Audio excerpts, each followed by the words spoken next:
मैं तुमसे कहती हूं, अब तुम्हें जो करना है तुम करो। इतना सुन करके राम जी हंसने लगे और राम जी ने कहा, मां बस इतनी सी बात, मेरा भरत राजा बने, मैं अपने भरत के लिए, ये राज्य क्या है, अपने भाई भरत के लिए अयोध्या का राज्य क्या है, मैं अपना प्राण, अपना जीवन, अपनी सीता सब कुछ त्याग सकता हूं भरत के लिए। मां, आप तो मेरे स्वभाव को जानती हो, अहम सिहि सीताम राज्यम च प्राणान निष्ठान धनानि च, मैं अपने प्राण को, अपने धन को, अपने इष्ट को, यहां तक कि अपनी प्रिय पत्नी सीता को भी त्याग सकता हूं। यह राज्य क्या है, और मेरा भरत राजा बने, इससे अच्छी बात और क्या हो सकती है। और रही बात वन गमन की, तो मैं 14 वर्ष वन में रह लूंगा। 14 वर्ष क्या है, मैं जीवन भर वन में रहूंगा, कभी नहीं आऊंगा लोग। अब इतना सुन करके महारानी कैकेयी बड़ी प्रसन्न हुई। महारानी कैकेयी ने कहा, राम कब वन में जाओगे? राम जी ने कहा, अब यहां से जाएंगे तो फिर चले जाएंगे। महारानी कैकेयी ने कहा, राम जब तक तुम वन में नहीं जाओगे तब तक तुम्हारे पिताजी न स्नान करेंगे, न पानी पिएंगे, न भोजन करेंगे। अगर तुम अपने पिता को सुखी देखना चाहते हो तो जितना शीघ्र हो सके तुम वन के लिए प्रस्थान करो। यावत त्वं न राम यातः पुरात्, इस पुर से, इस नगर से जब तक तुम चले नहीं जाओगे, पिता तावत न ते राम स्नास्यति भोक्ष्यते पिवा, जब तक तुम वन में नहीं चले जाओगे तब तक तुम्हारे पिता न भोजन करेंगे न स्नान करेंगे। अगर तुम इनको सुखी देखना चाहते हो तो जितना शीघ्र हो यहां से चले जाओ। इतना सुनते ही राम जी अपने पिताजी के उस महल से इतनी तेज दौड़ते हुए बाहर निकले। बचपन में राम जी को लोगों ने दौड़ते हुए देखा था, लेकिन आज 24 वर्ष की अवस्था में एक बच्चे के समान इतनी तेज दौड़ते हुए राम जी उस महल से बाहर निकले। महर्षि वाल्मीकि कहते हैं, जैसे किसी घोड़े को एक चाबुक मार दिया जाए तो घोड़ा तीव्र गति से भागता है, उसी प्रकार कैकेयी के वचनों को सुनकर के राम जी भगे वहां से। कितना जल्दी मैं वन में चला जाऊं, मेरे पिताजी सुखी हो जाएं। यह पितृभक्ति राम जी की आदर्श है। राम जी चल पड़े, पीछे पीछे लक्ष्मण जी भी चले। लक्ष्मण जी तो हर जगह साथ में ही रहते, सब लक्ष्मण जी देख रहे हैं, लेकिन परिस्थितियों का अनुभव कर रहे हैं लक्ष्मण जी होने वाला क्या है। राजनीति के इस विभिन्न प्रकार के रूप को लक्ष्मण जी अनुभव कर रहे हैं। वहां से लक्ष्मण जी भी पीछे पीछे दौड़ पड़े, आए और आकर के भगवान श्री राम ने अपनी मां कौशल्या से कहा, मां अब मैं राजा नहीं बनूंगा, अब तो मुझे वन में जाना है। मां तो थाली लेकर के दौड़ी भोजन कराने के लिए, बेटा कुछ भोजन कर लो। बड़ी सुंदर चौपाई वहां पर मानस में गोस्वामी जी ने कहा, तात जाऊं बलि बेग नहाओ। मां कौशल्या ने कहा, राम जल्दी से स्नान कर लो, कुछ जीम लो। तात जाऊं बलि बेग नहाऊं, जल्दी जाऊं बलि बेग नहाऊं, जो मन भाव मधुर कछु खाऊं, जो मन भाव मधुर कछु खाऊं, जो मन भाव मधुर कछु खाऊं। मैया ने कहा, राम स्नान कर लो, कुछ खा लो, तब पिताजी के पास प्रणाम करने जाना। राम जी ने मैया से कहा, मां अब मुझे कुछ नहीं खाना है, अब तो मुझे वन में जाना है, इस राजसी वेश का भी त्याग कर देना है। मां कौशल्या ने कहा, क्या हुआ? राम जी ने जब सारा वृत्तांत बताया तो सब सुन करके महारानी कौशल्या बेहोश हो गई, भूमि पर गई। भगवान श्री राम ने मां कौशल्या को संभाला, अपने कर कमल को मां कौशल्या के मस्तक पर फेरा भगवान के शीतल कर कमल के स्पर्श से महारानी कौशल्या को चेतना आई। इस दृश्य को देखकर लक्ष्मण जी को क्रोध आ गए। अभी तक तो लक्ष्मण जी सहन कर रहे। लक्ष्मण जी ने कहा भैया बहुत हुआ, अब मुझसे नहीं देखा जा रहा, और अब मैं सभी को चुनौती देता हूं। लक्ष्मण जी ने कहा अब आपका राज्याभिषेक दुनिया की कोई ताकत रोक नहीं सकती। न महारानी कैकेयी का वरदान रोक पाएगा, न महाराज का संकल्प रोक पाएगा। और जो आपके राज्याभिषेक में बाधक बनने आएगा, मैं उसे मार डालूंगा। यहां तक कि पिताजी भी अगर आ गए तो हनिष्ये पितरम वृद्धम कैकेय्या सक्त मानसम, कैकेयी में आसक्त ऐसे बूढ़े बाप को मैं मार डालूंगा। मैं देखता हूं कौन आपका राज्याभिषेक रोकता है। खून की नदियां बह जाएंगी अयोध्या में, लेकिन आपका राज्याभिषेक टल नहीं सकता। पिताजी भी आपके विरोध में आएंगे, मैं उनका भी वध कर दूंगा, उन्हें भी मार दूंगा। बहुत से लोग कहते हैं लक्ष्मण जी इतने अशिष्ट हो गए, अपने पिता के विषय में ऐसा बोल रहे हैं, ये तो मर्यादा नहीं है। लेकिन बंधुओं, लक्ष्मण जी भगवान के परम भक्त हैं, और ये लक्ष्मण जी की शोभा है। भगवान से बढ़कर के लक्ष्मण जी के लिए कोई नहीं, और जो भगवान के विरुद्ध हो वो कोई भी हो, उसे त्यागा जा सकता है। तजिए ताहि कोटि बैरी सम यद्यपि परम स्नेही, जाके प्रिय न राम वैदेही। जिसको भगवान प्रिय न हो उसे त्याग देना चाहिए। जो भगवान का विरोधी हो उसे त्याग देने में कोई आपत्ति नहीं। लक्ष्मण जी ने कहा मैं बूढ़े पिता को मार डालूंगा। लक्ष्मण जी ने तो यहां तक कहा पिताजी बूढ़े हो गए हैं, ये सठिया गए हैं।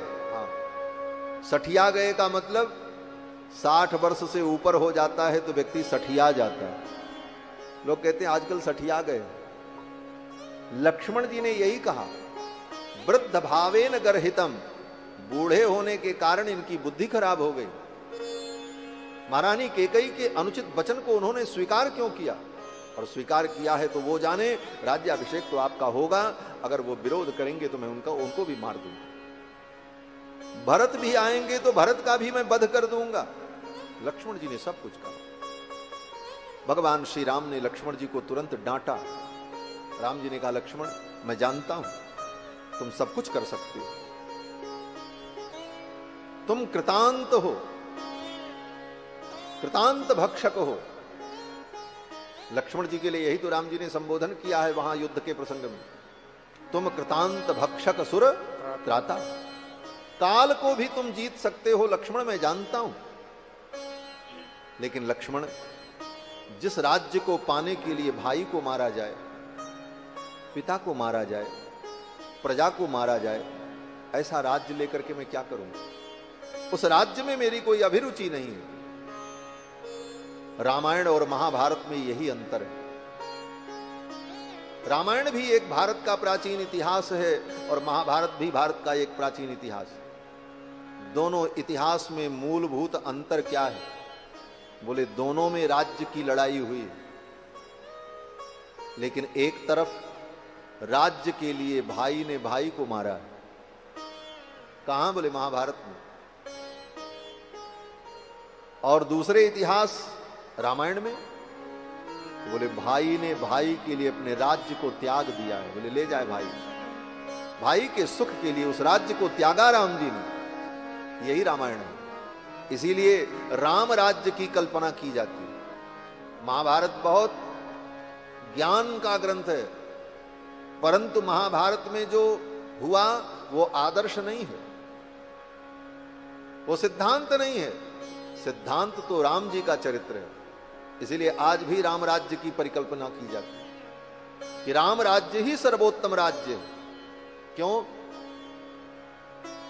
जो सर्वसम्मत का राज्य हो वही राम राज्य होता है, बहुमत का राज्य नहीं, बल से जीता गया राज्य नहीं।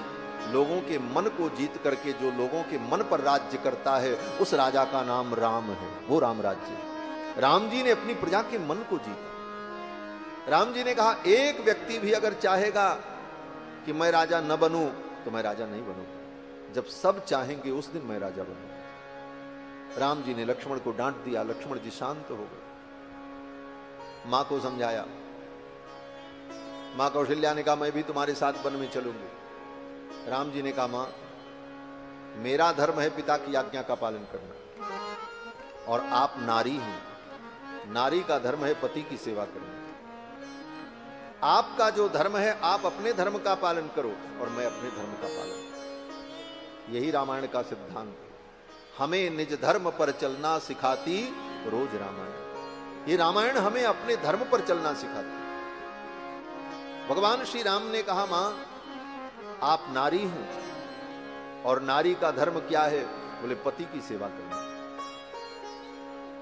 पुत्र और पति में उसके लिए महत्वपूर्ण पति है। पुत्र द्वितीय कोटि में होता है। इसलिए मां आपका परम धर्म है कि आप अयोध्या में रहकर महाराज की सेवा करें। ये आपका धर्म है। और मैं पुत्र हूं, मुझे पिता की आज्ञा का पालन करना चाहिए। ये मेरा धर्म है। आप अपने धर्म का पालन करो और मैं अपने धर्म का पालन। यही राम राज्य की व्यवस्था है। हर व्यक्ति अपने धर्म का पालन करे, जिसका जो धर्म है।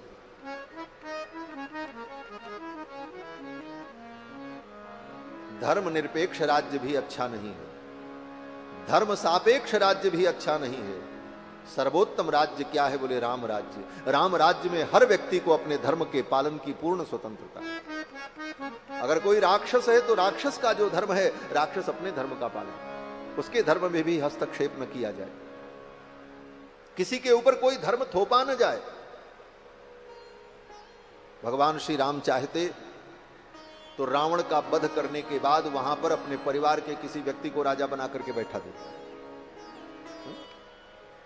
आज की जैसी व्यवस्था होती तो यही ना होता कि अयोध्या में से किसी व्यक्ति को बुला करके अपने खानदान के किसी व्यक्ति को वहां बैठा देते, बोले तुम यहां राज करो। लेकिन राम जी ने ऐसा नहीं किया। राम जी ने कहा ये राक्षसों की नगरी है।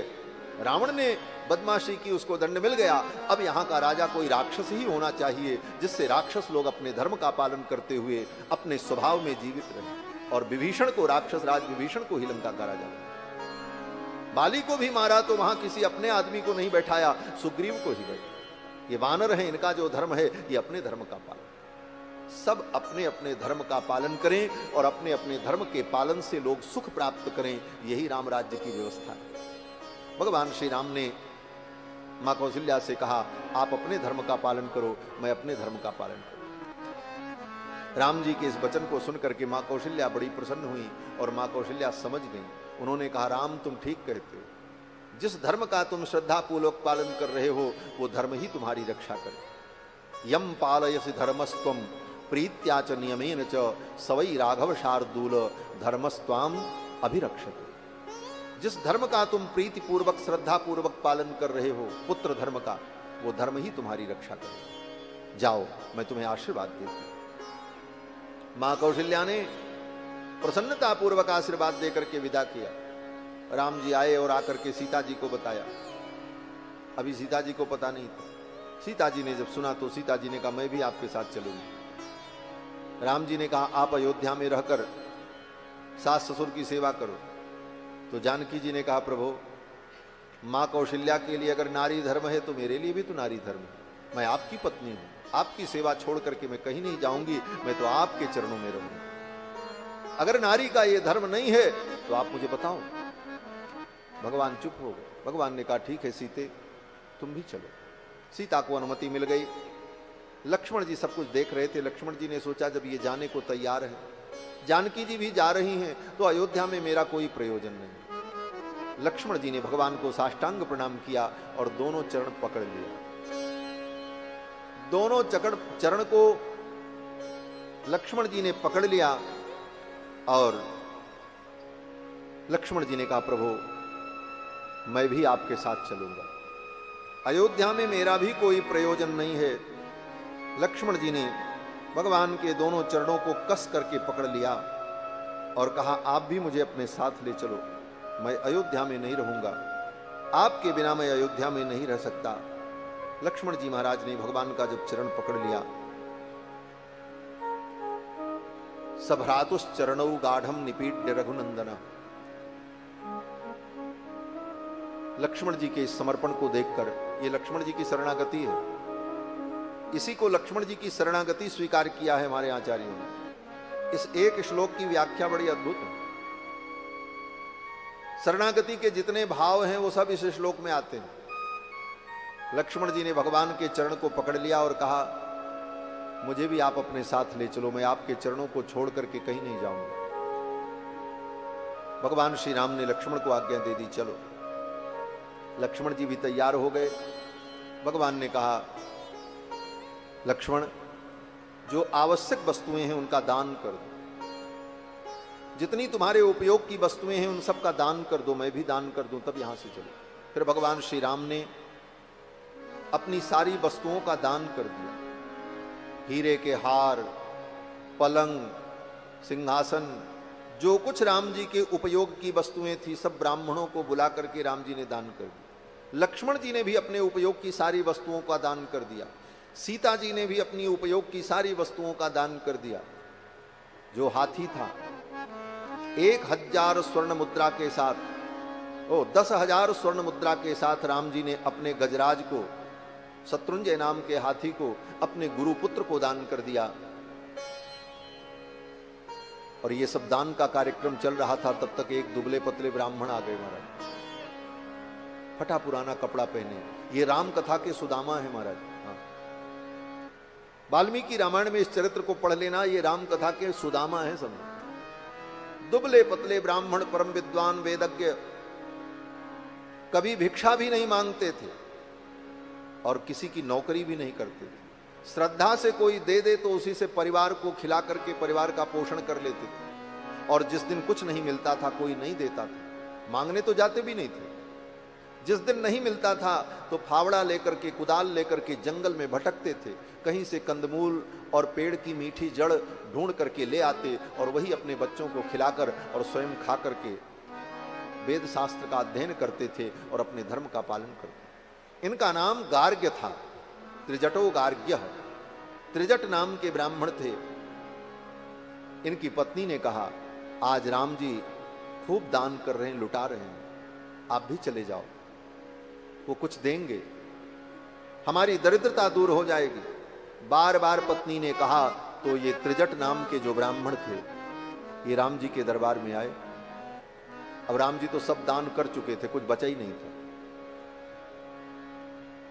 ये त्रिजट ब्राह्मण जान गए, राम जी ने तो सब लुटा दिया, अब तो कुछ बचा नहीं, मैं अब ये हमको क्या देंगे। लेकिन राम जी ने उन त्रिजट ब्राह्मण के मनोभाव को जान लिया और राम जी ने कहा, विप्र, मैं आपकी क्या सेवा करूं। तो उस त्रिजट ब्राह्मण ने कहा, महाराज आप क्या देंगे, आपने तो सब कुछ दान कर दिया, लुटा दिया, अब आपके पास कुछ बचा ही नहीं।